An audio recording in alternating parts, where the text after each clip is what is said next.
Hello, it is Ryan, and I was on a flight the other day playing one of my favorite social spin slot games on ChumbaCasino.com. I looked over at the person sitting next to me, and you know what they were doing? They were also playing Chumba Casino. Coincidence? I think not. Everybody's loving having fun with it. Chumba Casino is home to hundreds of casino-style games that you can play for free anytime, anywhere, even at 30,000 feet. So sign up now at ChumbaCasino.com to claim your free welcome bonus. That's ChumbaCasino.com and live the Chumba life. No purchase necessary. VGW. Void where prohibited by law. See terms and conditions. 18+. We make this.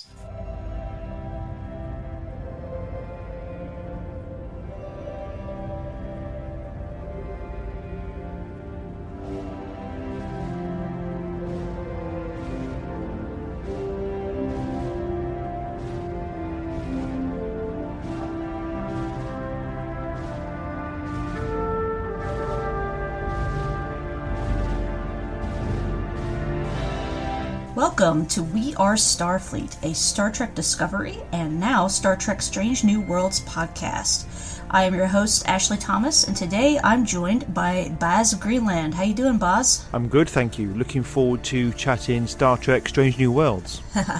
I am as well. So we are talking episode 2 today. That's the, oh my gosh, I'm blanking on the name. Yeah, Children of the Comet, right? Thank you, Children of the Comet. My goodness, I am a mess today. Children of the Comet. So, Baz, so you've now seen 2 episodes of Strange New Worlds, is that right? Yeah, very lucky to have access to the screeners for the first 5 episodes. I only watched episodes 1 and 2 so far. I'm kind of saving them, so I'm looking forward to getting stuck into 3, 4, and 5 very shortly. Wonderful. Very cool. So how are you feeling about it so far? I like all modern Star Trek. You know, I like Discovery. I really like lots and lots of Star Trek Picard as well. I love Lower Decks, but this is like this is Star Trek. I really love it. Yeah. I've actually really like going back to the basics of having episodic stories and actually doing stuff with the whole cast, because particularly with Discovery, the thing I find frustrating about Discovery for me is that I still don't really know enough about a lot of like the bridge crew, even 4 seasons in. I like what I've seen of them, but it's not enough. Whereas I feel immediately 2 episodes in, I really understand. I like this cast. I think the cast they've got to play these characters is really, really good. It's really, really fun. And Anson Mount was fantastic as Pike. I mean, there's no wonder he got his own spin-off show after Discovery Season 2, because he's so charming and so great in the role. And everyone absolutely matches him. And there's some really, really great talent. It's just really fun. I'm really enjoying the ride. Fun. That was the one word that kept coming to mind when people ask me, okay, you've got screeners. How do you feel about Strange New Worlds? What do you think of it? And that was the first word that came to mind. I was like, without giving away any spoilers, I'm just going to say it's fun. It's very fun. And I love Disco. I love, I've loved Picard on the whole. Great cast there, even if, sometimes the writing is not what it should be. Love Lower Decks, love Prodigy, love all the new stuff. I love all Star Trek, full stop. I'm the same. I haven't met a Star Trek I haven't liked, but this one is just, it's got a different tone than the rest of the newer stuff. And I really love that about it. Very cool. Do you have a favorite character so far? Oh, that's a tough one. Yeah, right. I mean, Anson Mount is great as Pike. He was great in Discovery, and he continues to be really good here. I think actually Ethan Peck is doing really good work with Spock. He's more like classic Spock now than he was in the in Discovery. So I'm really liking him. I think Celia Rose Goodin, particularly in this episode as Nyota Uhura, she's fantastic. But yeah, they're all great. I mean, Christina Chong as Lan Noonien Singh, I think she's great. And actually Melissa Navir as well as Altagas as well. I think she was particularly good in this episode. She kind of came to life for me as well. Yeah. They're all just fun. Jess Bush as Chapel. There's been more personality in Chapel in his last 2 episodes than there ever was in Chapel in the original series. No offense to Mel Barrett, but she wasn't given enough to do. It's actually interesting because I've gone back. I've never seen all the original series. So I've actually, for the first time in probably over 20 years, I've gone back and started watching Star Trek from the very beginning, the TOS stuff. So I've done DS9, Voyager, and everything else several times, but gone back and I coincidentally, just before I watched episode 1 of Strange New Worlds, I got to the Menagerie 2-parter with Pike as well, so it was quite good timing. And I'm going through in production order and really kind of appreciating what Star Trek was doing in the 60s. And now I'm seeing like Chapel and Uhura and stuff as Spock brought to life with so much energy in this show. And I'm loving it. I think it's just, again, fun is the word of it. Yeah. It's interesting. You're talking about Majel Barrett, being Nurse Chapel in the original series. I was thinking that Jess Bush really brings like a healthy dose of Laxwana Troy to the role of Nurse Chapel, and I love it. I'm here for it. It's really fun. But yes, I second everything you said. I really love, and to be fair, I've gotten to see the 5 episodes they've given for screeners, so no spoilers, but I really love Melissa Navia as Lieutenant Ortegas. I think she's my favorite character, not just because I am also a lady with short hair that sticks up. So though I was like, oh, that's fun. She has cool hair. But anyway, great casting. Overall, really loving what I've seen so far. But we're not talking about the series as a whole. We're talking about Children of the Comet. So, Baz, if you were going to give this episode a rating out of 10, what would you give it? I'd say it's a solid 8. I think it's I'm almost going to put it higher, but I think I'm just enjoying the ride so far that and I've watched it twice, actually. I watched it again today to make some proper notes for it as well. But I think, particularly the work with Uhura in this episode, it's good. I think the storyline is groundbreaking. Not really. I think the thing about Stranger Worlds of both episodes, I feel like I've seen these stories before, but I don't think it's in that kind of Star Trek Enterprise tired kind of we've seen this before, this rehashing again. It's got an energy back, but it's kind of, it does feel like it's trading a little bit on nostalgia of what we've done before, doing those classic stories. And maybe with over 800 episodes of Star Trek, there's probably you're going to see stuff repeated time and time again. But I think the way it's being done is just got this energy and this charisma and that sense of fun with it that I think I'm enjoying it. So no higher than 8, because I think the story itself isn't anything groundbreaking. Though I did like the story. I liked some of the twists, particularly with the shepherds in it as well. But a good solid 8 for me. Really good character work. Yeah. I'm gonna give it. Now, here's where my difficulty lies. Is I'm also kind of in the back of my head comparing it with what I've seen. But I think that's going to be solid 8.5 range for me. I love character driven stuff. So I'm really into this kind of zero in we get this week on Uhura. And that's really fun because Uhura and Spock are my 2 favorite original series characters. So anything with the 2 of them is really fun. And Spock gets a lot of great character moments here. But I also love that what we're really getting to see in this episode, aside from strength of casting, because my goodness, you've got someone like Celia Rose Gooding, who has she's won or been nominated for a Grammy. She's been on Broadway, obviously got incredible musical talent, which plays a role in the episode.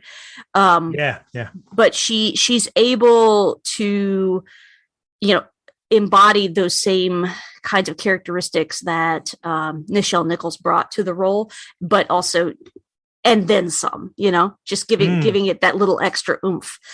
So that's really fun. I've enjoyed that a lot. Yeah, absolutely.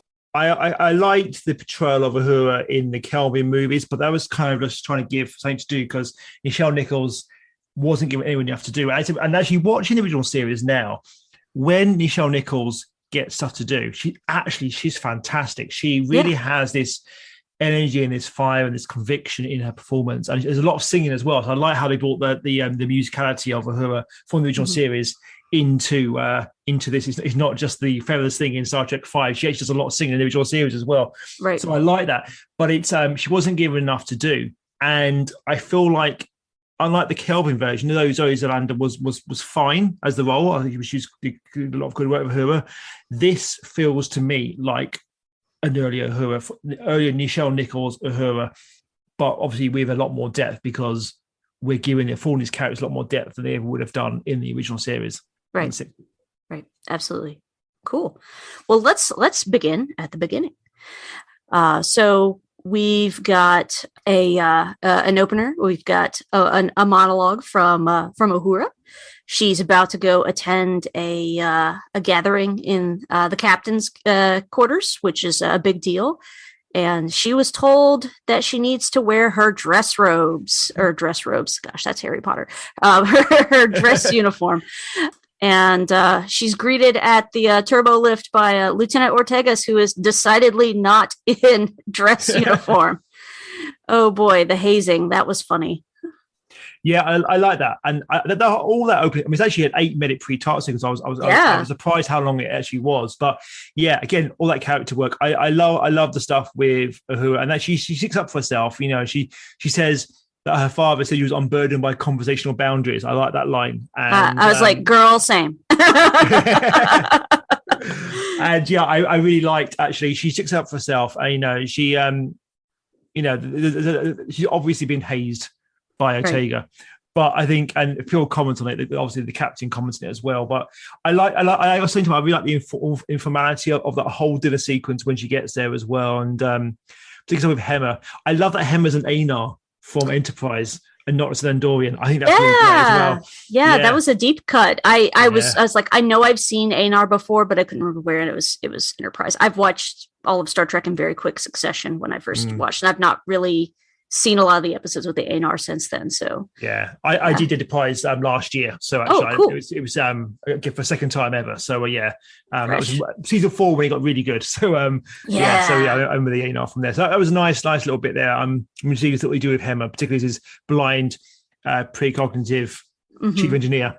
Had a bit of little fire in him as well, which is good. So I really liked him. And it's all that stuff with Uhura, and the way she sticks up for herself is great. She really makes her presence known, and Celia does a really good job of giving that vulnerability of sorts without making her weak. She feels very human, very real, and someone who is finding her place, but has a lot of that kind of passion and drive as well. And I think that really comes across in the whole episode, but particularly in these opening scenes at the dinner party.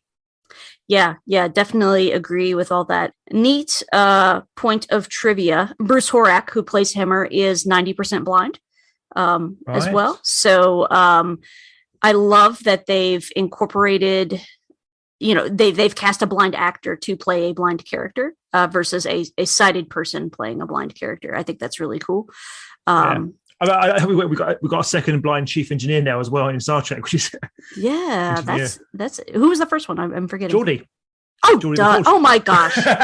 Oh my gosh. My husband has such a man crush on LeVar Burton. He's going to divorce me now. He's a Star Trek fan.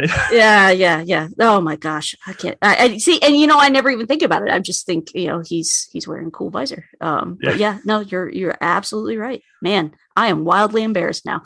All right, but let's. Wouldn't be the first time. All right.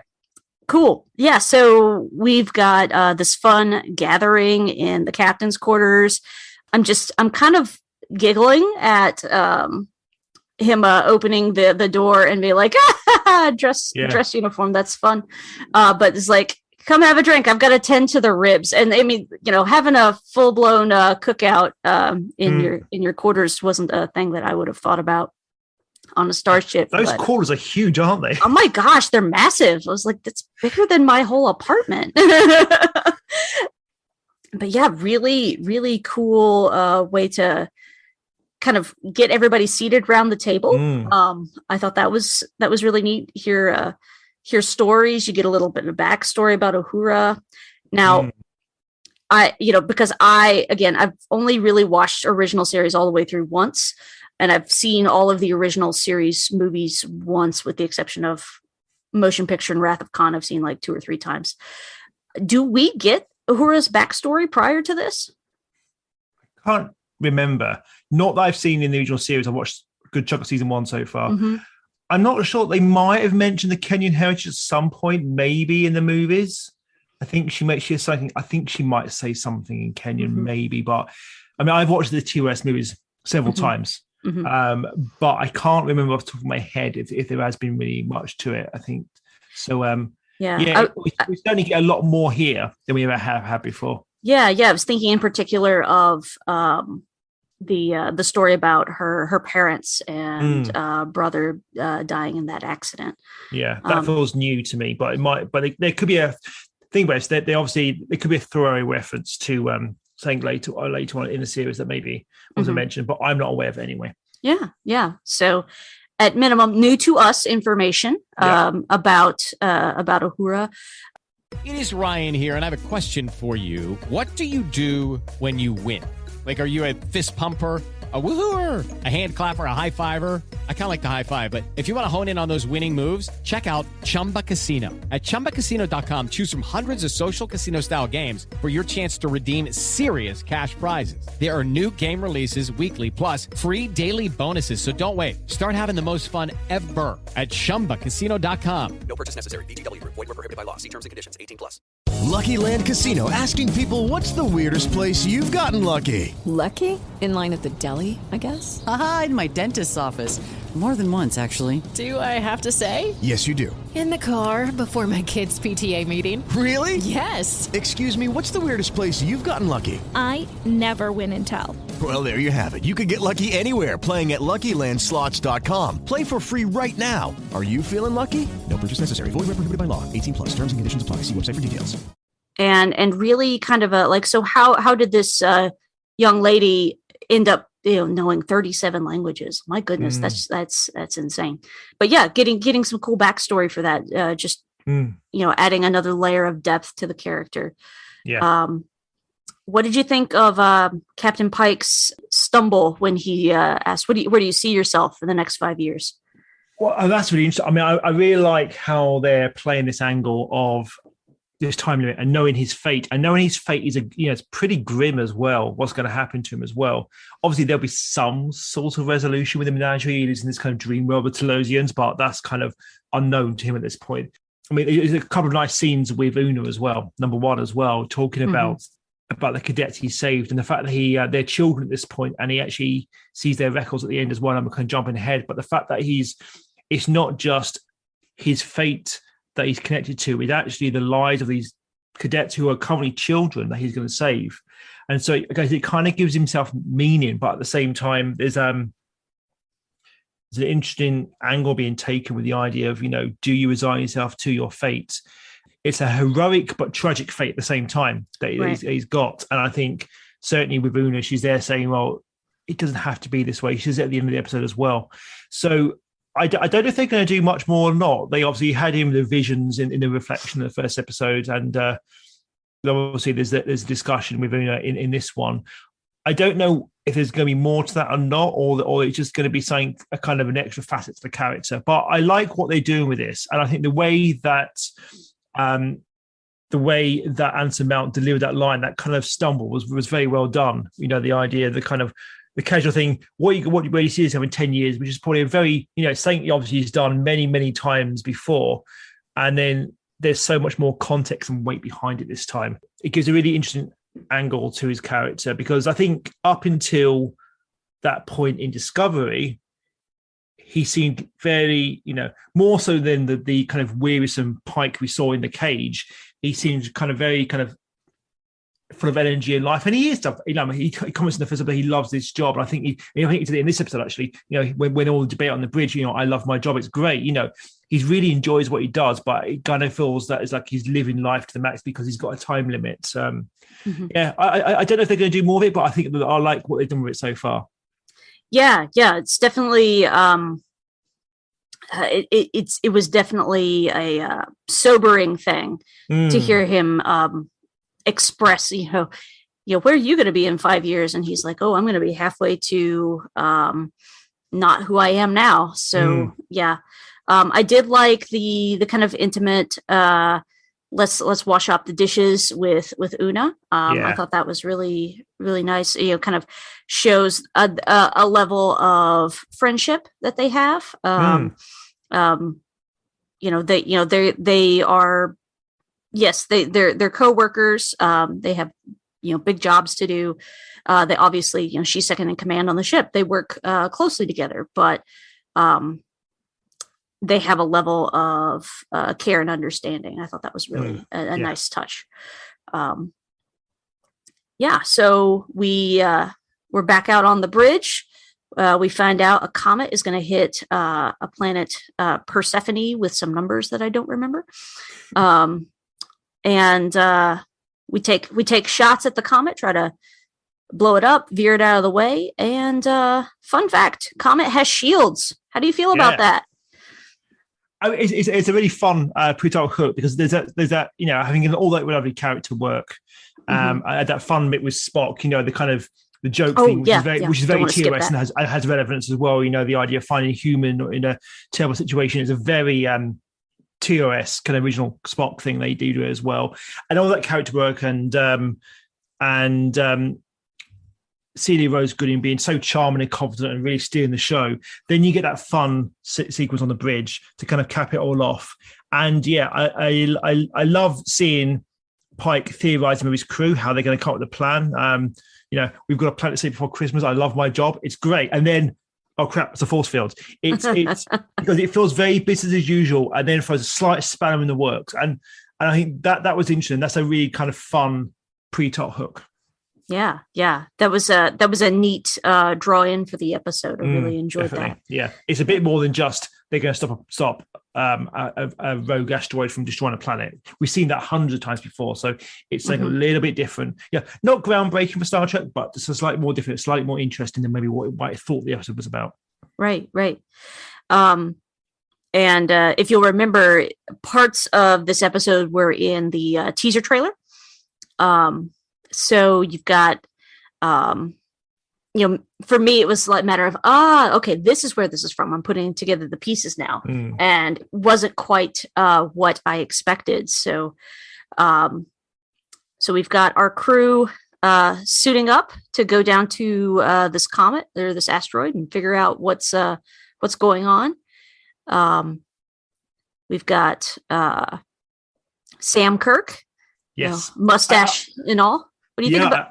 I love that. I love that twist in episode 1 because there's been rumors about Kirk. I think our Jim Kirk is season 2 character. They've kind of said that. So when they said Kirk in episode 1, I was like, oh, okay, they're actually going to bring him in earlier. And then I like the fun play because I was aware of the brother. I think he's in an original episode.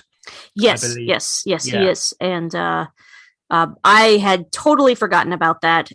But the actor is Shatner with a mustache.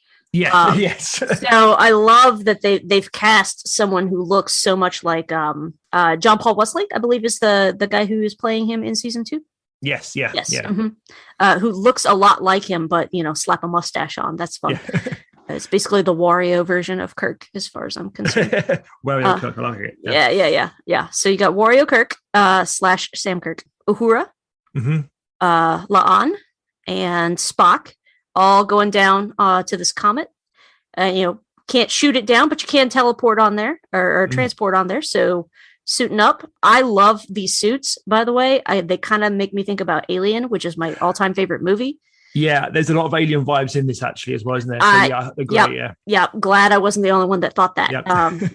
Maybe it's just me and I'm just programmed to see Alien and everything, but that was it's a good movie, yeah. But that was definitely a thing that came to mind watching their time on the comet. Yeah, so we're going down on the planet. We see Chapel kind of flirting a little bit with Spock, which is kind of a tease from the original series, and of course La'an is taking charge. She's like, y'all just get your butts in gear. Let's go. Yeah. When you're done whining. It was that because we got a lot of La'an in the first episode. I mean, they haven't established what the Khan soon Union Singh.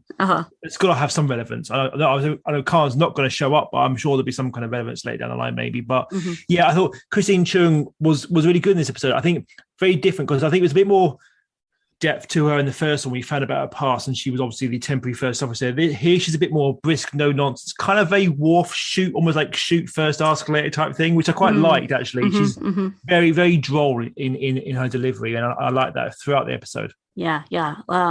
I like deadpan delivery, especially when it's done really well, and she is excellent at Which that. is interesting because you've got Spock who is deadpan already, so to be more deadpan than Spock, I think was quite fun when they're on the asteroid. I think she is deadpan with a healthy dose of seriousness, whereas Spock is deadpan with a dose of curiosity. Yeah. I think that's a good balance to strike there. So we get on this comet, and I had kind of a slightly morose thought about Sam Kirk getting a little too close to this. We don't know what it is. I kind of got big alien egg vibes from that. Yeah, definitely. But it glows. It's got weird markings, and I know what we should do. Let's touch it. And shaboom! That was a bad idea. Gets knocked on his back. He gets knocked out. Serious injury. Spoiler alert for anyone who may not have seen this particular episode in the original series, but Sam gets taken out by a flying spaghetti monster kind of thing in the original series. Sorry, Baz, if you've not seen that episode yet. I knew of that. I watched it for about 20 years, but I will get to it at some point soon. But I had the slightly morose thought, is this going to be a running gag? Is like Sam going to go on away missions and just get immediately taken out by whatever, xenoanthropology, I think is his background. So, yes, yeah. Is he going to get taken out by whatever alien critter they're running into, or what? I hope that's not a running gag, but also that was a thing that came to mind. Yeah. Any other thoughts on this particular sequence? Just that, I love the design. It was very between the suits and the kind of glowing egg thing in this kind of chamber. Yeah, I wrote down very alien. It was I love the aesthetic of the asteroid. It's more than just an asteroid, so it looked very interesting. Yeah, really enjoyed that. Had a lot of fun with that. And of course, it's obvious, but putting the pressure on Uhura that she needs to use her linguistic skills to actually solve the problem now. Yeah, first away mission. Of course, it's going to be rely completely on her. Raise the stakes in a very obvious Star Trek way, but I think it's a nice bit to kind of it needs nicely into the stuff with Uhura and Spock across the episode, particularly with the pep talks. Yeah, agree. That part of the episode felt very relatable to me. I've been in work situations where I was the youngest person there, but I also had a fair amount of expertise in a particular field, and it was a little nerve-wracking to be put on the spot like that, because you're not necessarily the one in charge, but yet you are the person there with the most knowledge about whatever particular task or challenge you're facing, and that's definitely scary, because you kind of feel like one, you're out there because you want your team to succeed, but two, you feel like the pressure's on, because if I fail at this, am I going to get another shot? Definitely, yeah. And of course the stakes are much higher here. We've only got 2 hours before the meds chapel put in our necks quit working. So we're on the clock here too. So yeah, I mean, there's lots of lovely moments. I really just enjoy seeing the crew working together in the episode. Whether it's Uhura and Spock on the planet, or it's Ortega and Number One theorizing a plan on the bridge. These are just lovely character moments. These characters, that's what strikes me in the episode. They just spring to life, and I get into who these characters are straight away, and they're also engaging. But it's good seeing them working out together. There's no obvious project subject matter expert, the kind of specialist who will immediately come up. There's no like data who's going like, oh, you're like Spock doing, someone going, okay, well, I'm going to solve all the problems, and everyone else just sits back and looks pretty. No, everyone's getting involved on this, and obviously Uhura is the one that has the skills to solve this particular issue on the asteroid, and that's fine because it's her episode. But I do like it when you see these characters working together, and then just Pike being very enthusiastic. I like this plan; it's great. He's there, kind of encourage them all along. So yeah, all those stuff in this episode were great. Yeah, and really enjoying Pike's leadership style, because it's not about him calling all the shots. It's about him leaning on the skills and expertise of his crew. Yes. I really, really enjoyed that. I enjoyed that. I mean, one, that's a mark of a good leader. That's a leader that knows how to delegate and knows the strengths of his team. And, well done to have like a really positive, effective leader like that on TV. I think that's really cool. One of the other things I really enjoyed, we talked character moments, but also circling back to Uhura here, the thing that helps her to solve the problem is something that she apologizes for in the first 8 minutes of the episode. It's like, oh, sorry, I'm just doing a thing I normally do, humming a song. It's a folk song, but it's that same nervous tick, if you will. Well, it's kind of a cope mechanism, isn't it? Yeah, it's the way she copes. Yeah. Yeah, and that's what helps her to solve the problem. Now, with the lights and sound, I shifted from Alien to Close Encounters of the Third Kind, which is exactly what I did in the last half of Star Trek Discovery this season with the 10C. I feel like they borrowed a lot from those, which I love as a classic Meet Survival as well. Yeah. So we've got lights, sound, and that's helping us, kind of work out these issues. Okay, round 2.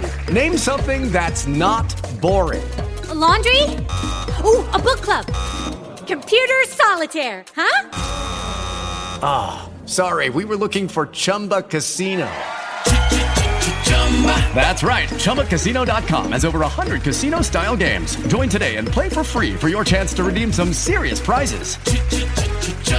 ChumbaCasino.com. No purchase necessary. Void where prohibited by law. 18+ terms and conditions apply. See website for details. Lucky Land Casino, asking people, what's the weirdest place you've gotten lucky? Lucky? In line at the deli, I guess? Aha, in my dentist's office. More than once, actually. Do I have to say? Yes, you do. In the car before my kids' PTA meeting. Really? Yes. Excuse me, what's the weirdest place you've gotten lucky? I never win and tell. Well, there you have it. You can get lucky anywhere, playing at LuckyLandSlots.com. Play for free right now. Are you feeling lucky? No purchase necessary. Void where prohibited by law. 18+. Terms and conditions apply. See website for details. While our intrepid heroes are on the Comet, the Enterprise is dealing with the Shepherds. Now, I like how it raises stakes again. It's not a big episode. It's not a world-ending episode, by any means. But I like how they just add another layer again. So you've got them. You've got a shield on asteroids. Then you've got Sam being injured, and they can't get off the asteroid. Then you've got the Shepherds. It just nicely every so often the episode raises stakes a little bit more and make it a bit more of a challenge for the crew. So which is why it's great to see them working through it. Yeah. That was interesting. The Shepherds, let's think about this. Like, have we seen a type of character who is driven by like religious motivations? I mean, we could kind of lean back onto Deep Space Nine with the Bajorans and certain things they did that were driven by their religious beliefs.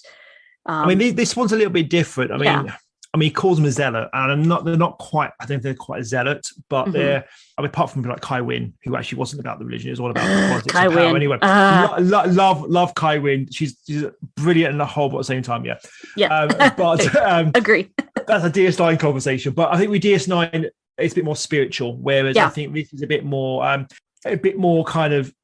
Maybe like some dogmatic stubbornness. Yes, that's it. Dogmatic, probably the way you describe it. Yeah. So it's I think they've done bits of that before, not always in a positive light. I think this one's a bit interesting because actually it comes across as very dogmatic and very like he's a zealot, and then kind of underpins it with something slightly different at the end as well, which makes Pike potentially reconsider his actions as well. But I do really like the interplay between Pike and the Shepherd.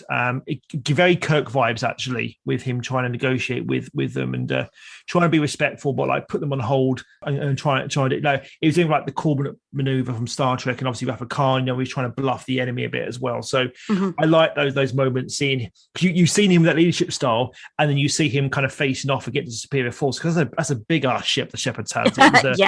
There's no way the Enterprise was getting out there in a one-to-one fight scenario. I mean, it looked to me like it was almost as big as like a space station or something like that. It was monstrous. It reminded a little bit of the Romulan ship from the first Kelvin movie, actually. That really big ship. Yep. Agree. That's definitely definitely a big gun. I mean, to use the term or a big stick rather, to use the term from the last episode. So interesting dynamic. Stakes are raised yet again. How do we have our cake and eat it too? And that's the kind of the question of the last episode. How do we stop this comet from hitting Persephone while also not causing a ruckus with the shepherds, because that's clearly going to cause a problem. Definitely, yeah. Yeah, one they're going to lose to. All right. So last half of the episode, we've managed to get everybody off the Comet.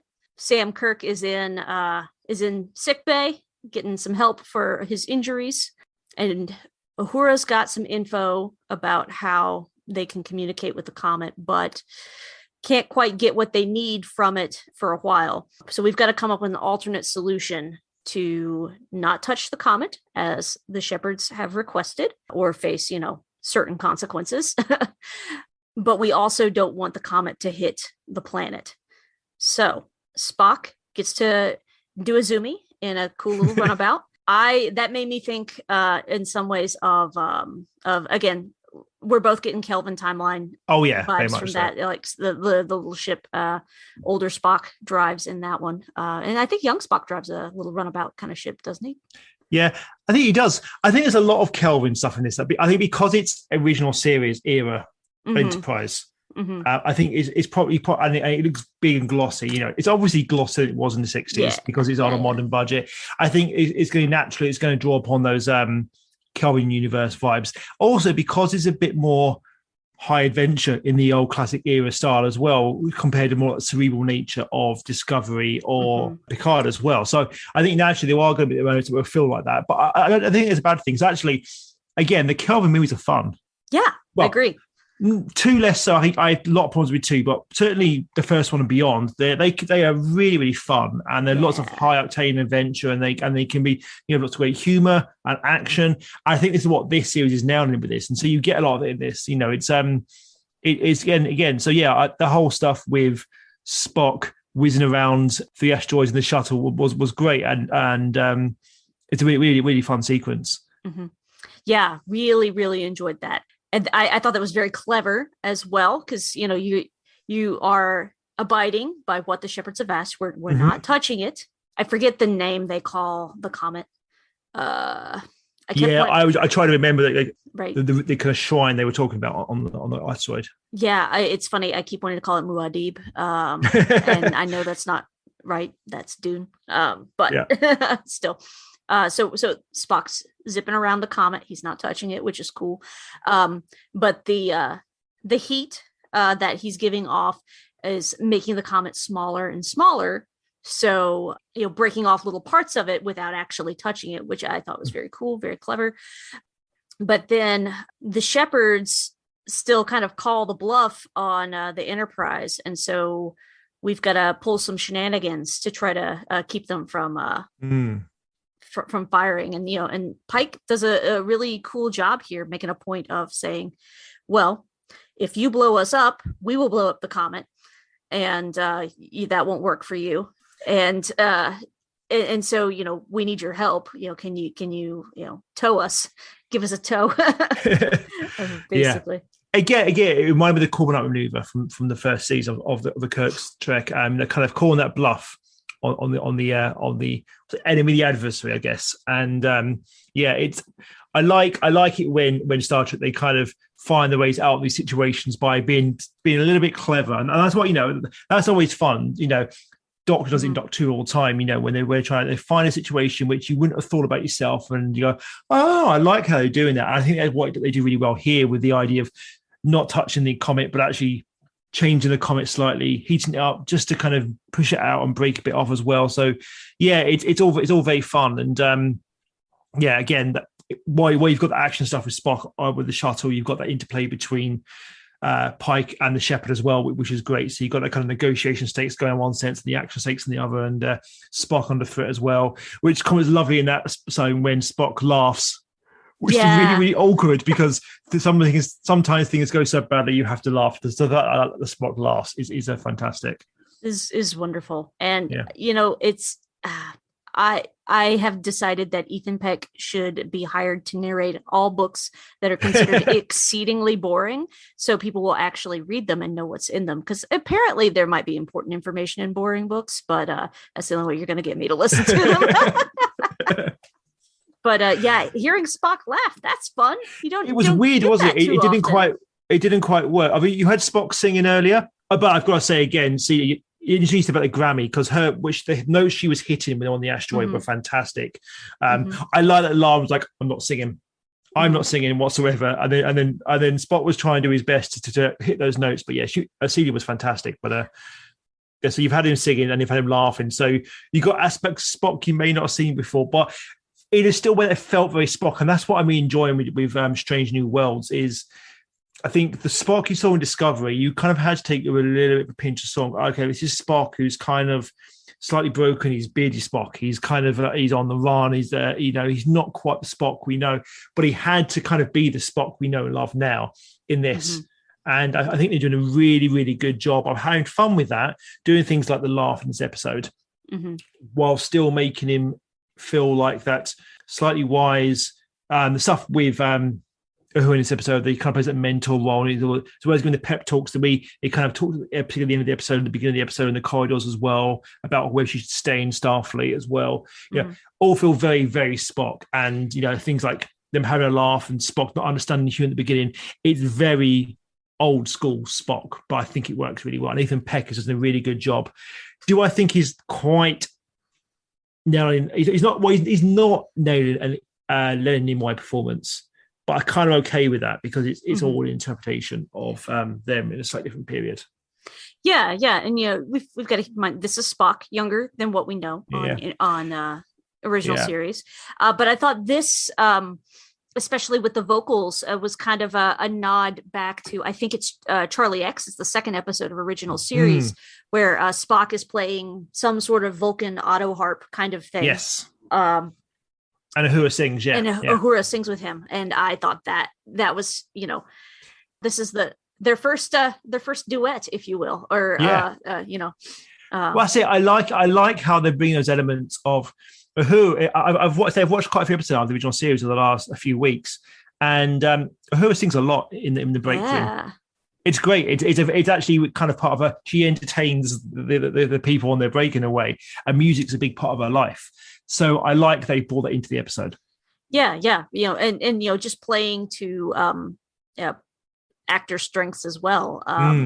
Not just Celia's obvious musical gifts and talents. Nichelle Nichols, she performed with Duke Ellington, lots of other jazz musicians and things like that. So obviously got incredible vocal talent. And so it was really fun to have all of those things kind of mesh together and get to see a new expression of that character. I really, really love that. Yeah. So we figured out a way to have our cake and eat it too. We've cut the comet down to size without touching it. We've successfully gotten the shepherds to not blow us up. That's a good thing.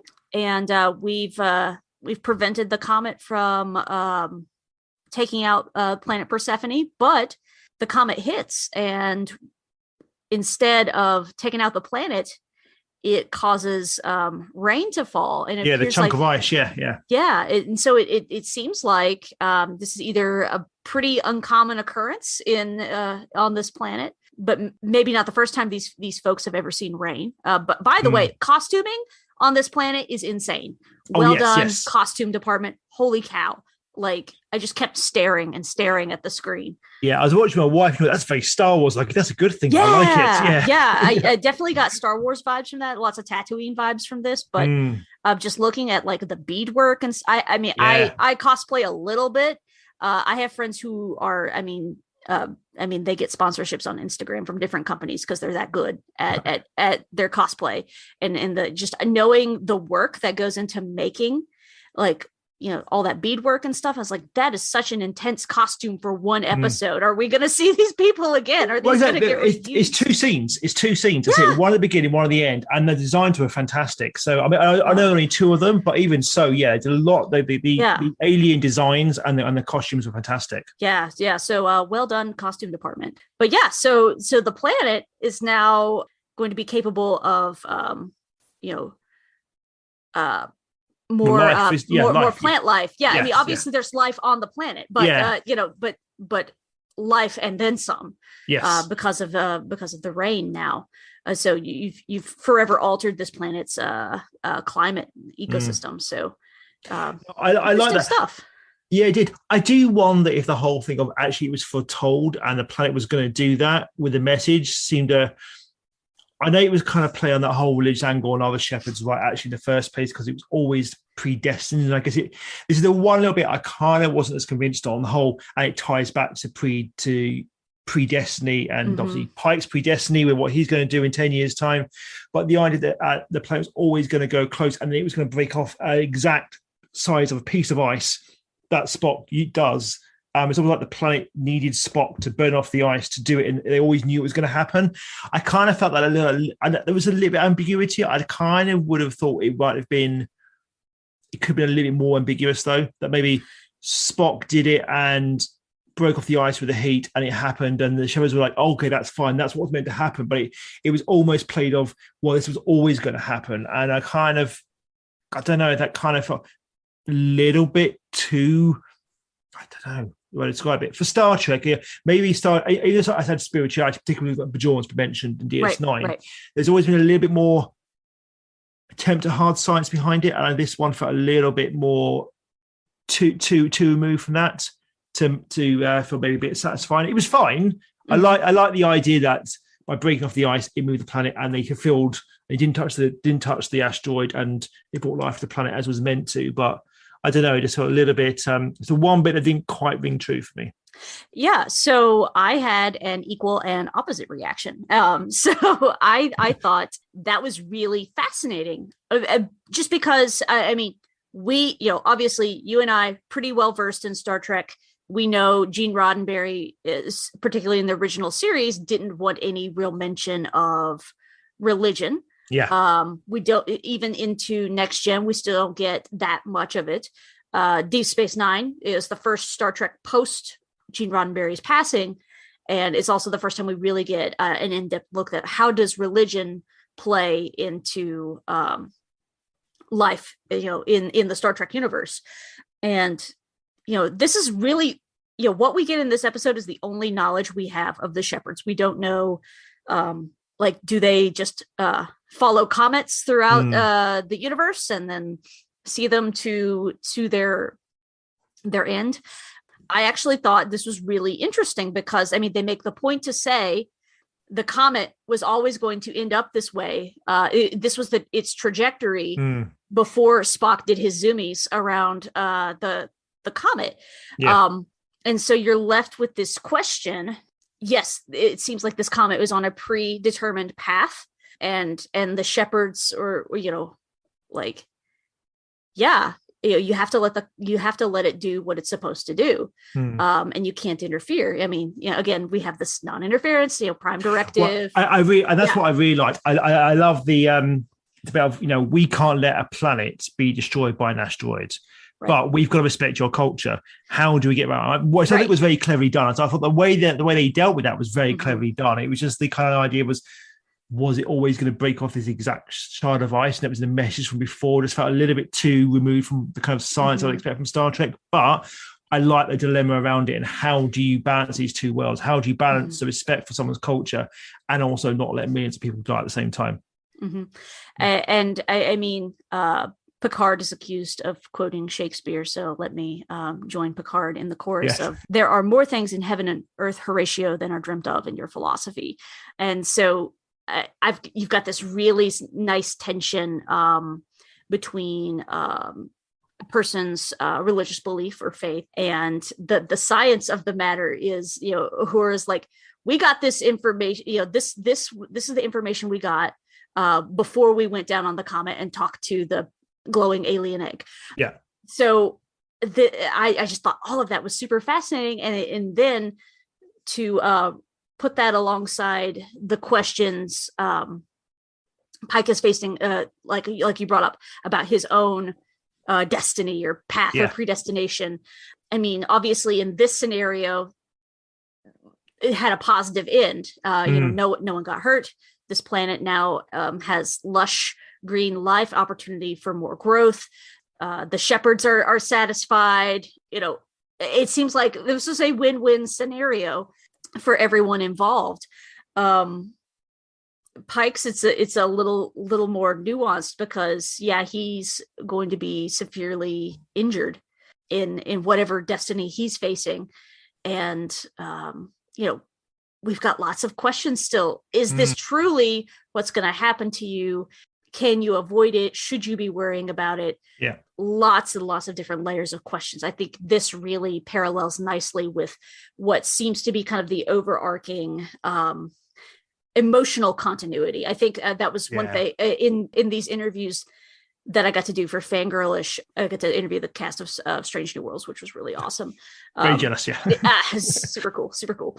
But talking about, yes, this is episodic Trek, but we are having an emotional continuity. We're dealing with Alien of the Week, yes, or Planet of the Week, or Conundrum of the Week, but instead it's you've got this emotional continuity, which is really good, and makes and kind of brings them to use a Star Trek on the best of both worlds all together into one thing. I thought it was a really interesting episode. I think of the 5 episodes I think seen, this is probably my second favorite. Oh, cool. Yeah, so very, very fun stuff. So all right, any other thoughts on episode 2, Children of the Comet? I think a fantastic episode for Uhura. I thought it was really, really good, and I thought that Celia Rose Goodwin did an absolutely fantastic job in this episode. Really did a lot of depth to Uhura, and other relationship with Spock. Ethan again as Spock was really good, but everyone was on fire. Everyone working together, and it was just lots of fun. And I as much as I love Picard can be fun at moments. Sometimes very serious. Discovery can be very serious, but have some fun moments. But this just feels fun, and I'm really looking forward to getting stuck in those next 3 episodes as well, because I've really enjoyed what I've seen so far. Really agree with everything you said. I don't know that I have a lot more to add to it, other than to say I love the way we're opening each episode, where you get the narration from a different character. So this is the character we're going to kind of spotlight this week. So I'm just kind of waiting for whose turns next in the round table. Who do we get to spotlight? Who do we get to know better this week? I really hope they do this with Discovery next season. We really need something like that, because not another end of the world, end of the galaxy. Love all the character moments. Ba ba ba ba, I think is the notes. That's all the singing you're gonna get out of me today. Slightly stuffy because #pollen. Cool. Well, Baz, this was a blast. Thank you so much for joining me today on Thank you. Yeah, We Are Starfleet. If the folks at home listening want to connect with you, what are some ways they can do that? So you can find me on Twitter at Baz Greenland, and I'm also on a few podcasts. So I do have my own Star Trek podcast, Beyond Farpoint, which is the Next Generation podcast. That's on a different network, Hollow Street Media. On the We Made This, I'm on probably far too many podcasts, as well as guests on several.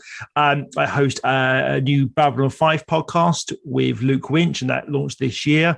We've also just launched a Lord of the Rings podcast, One Rules Them All, which is going to cover the new series and look at the films, but that's a much more sporadic I listened to the first episode Friday. It was really enjoyed what you guys had to say. I was like, yeah. So there's more to come. We're going to look at the films, the 3 original Lord of the Rings films before the new series comes out, and then we'll dip back into Tolkien's world sporadically as well as the new series. Obviously, Babylon 5 we've launched this year as well, looking at that, and then we'll do a episode by episode look back on season 1 next year on the 30th anniversary for that show. And I'm also the co-host of a Doctor Who podcast, the TARDIS Crew, with my son Ben as well. So we're on a bit of a hiatus for a couple of months while he's doing his GCSEs, but we look at Doctor Who classic and modern. Very cool. All right. If you folks at home want to connect with me, you can do that in a few ways. You can hit me up on the tweets at The Nerdy Blogger. You can like my Facebook page, facebook.com/The Nerdy Blogger. You can read my words on my blog, nerdyblogging.wordpress.com. You can also read my words on fangirlish.com, where I am the Trexpert in residence. I'm covering all the Star Trek shows as they air. And I've gotten to do really cool things like interview the cast of Strange New Worlds. So you can read all of those interviews there. I got to interview basically everyone in the main cast except Bruce Horak, who plays Hemmer. So really exciting to interview the bridge crew and the med bay. So it was really fun. You can hear my words being read on the Sci-Fi 5 podcast. That's 5 minutes of science fiction history, 5 days a week. And you can also hear me, aside from lots of different shows here on the We Made This podcast network. You can hear me on the Dearly Debated podcast, which is a show I do with some friends where we fuss at each other about whatever film, television, comics, video games, whatever we're geeking out about. Probably going to do a Star Trek episode here in the next little bit. So, yeah, I think that's all the things. So until next time, I think we can hit it. Elsewhere on We Made This. Make It So, a Star Trek Picard podcast. Why? Why do you even need to bring that up? You don't. We've done a story, and you're just using that for the. Oh, God! No, it's like, no. I don't get it. I understand it. I understand Soongs. Soongs are always going to be in some way related to the Kang story because of genetics and the stuff like that they've done. I get it, but to do that, and if it comes in season 3, if it's a main thing in season 3, then I'll hold judgment. If it doesn't get mentioned in season 3, then what was the point? Pick a disc. Guardian reading lefty, which but a bleeding heart is one of the phrases we use a lot here in the US. Like, he cares about the homeless. I'm sort of shifting into my Limbo impersonation. Oh, he wants to house the homeless. What is he, a communist? Like, that's not. Maybe a little, but he's concerned with this. He's concerned with climate change. He's concerned with poverty. He's concerned with just general treatment of your fellow human beings. Like, I'm sure he resents having been subjected to trauma in his own life, and that gives him a great deal of sympathy, which I think is a good quality.